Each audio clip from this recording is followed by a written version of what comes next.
মেয়েরা তালাক দিতে পারবে কিনা? উত্তর হলো, মেয়েরা তালাক সরাসরি দিবে না। যদি কাবিননামা মধ্যে সিগনেচার করা হয়ে থাকে বিয়ের পরে, তাহলে কাবিননামার মুসলিম বিবাহ আইন অনুযায়ী প্রচলিত কাবিননামার 18 নম্বর কলামে অর্পিত তালাক নামে একটা তালাক দেওয়া আছে। এটা ইসলামে জায়েজ, ঠিক আছে। সেটা কি? যদি আপনি ভরণ পোষণ না দেন, জুলুম নির্যাতন করেন, বিশেষ কিছু নিয়ম ভঙ্গ করেন, শর্ত ভঙ্গ করেন, তাহলে স্ত্রী তার নিজের প্রতি নিজে তালাক গ্রহণ করতে পারবে। এর নাম হলো অর্পিত তালাক। কথা কি বুঝাতে পারছি? এই অর্পিত তালাক তারা গ্রহণ করতে পারবে, কিন্তু চাইলে স্ত্রী বলতে পারে না স্বামীকে যে তোমাকে ডিভোর্স দিলাম, এটা বলার অধিকার নাই। ইসলাম সবার হাতে যদি তালাকের পাওয়ার দিত, তাহলে সংসার একটাও টিকতো না। স্বামী স্ত্রীর তালাক দিত, স্ত্রী স্বামীর তালাক দিত, সারাদিন শুধু তালাক দেওয়া দেই হইতো। কথা বুঝাতে পারছি? এই জন্য ইসলামী শৃঙ্খলার কথা বলেছি। কোন বান্দা জাহান্নামী হলে পরে জান্নাতে যাবে কিনা? ভাই, যদি কারোর মধ্যে ঈমান থাকে, কি থাকে?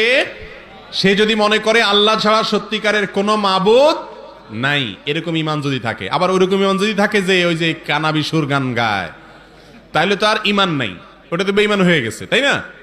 কিন্তু যদি কারোর মধ্যে ঈমান থাকে, আল্লাহর প্রতি বিশ্বাসটা তার ঠিক মতো থাকে, রাসূলকে, মুহাম্মদ সাল্লাল্লাহু আলাইহি ওয়াসাল্লামকে আল্লাহর রাসূল মনে করে, তারপরে যদি সে উল্টাপাল্টা করে, আপনার ভুলভাল করে, নামাজ পড়লো না, হালাল খাইলো না, রোজা রাখলো না, বা অনেক গুনাহের কাজ করছে, তাহলে সে জাহান্নামে যাবে।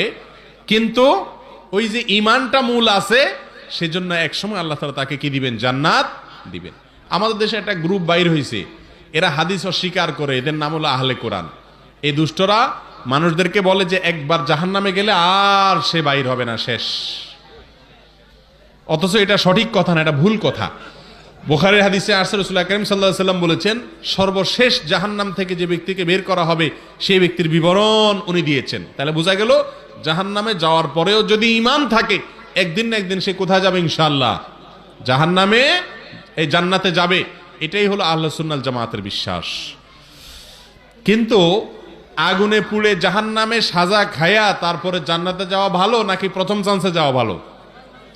প্রথম চান্সে যাইতে হলে কি করতে হবে?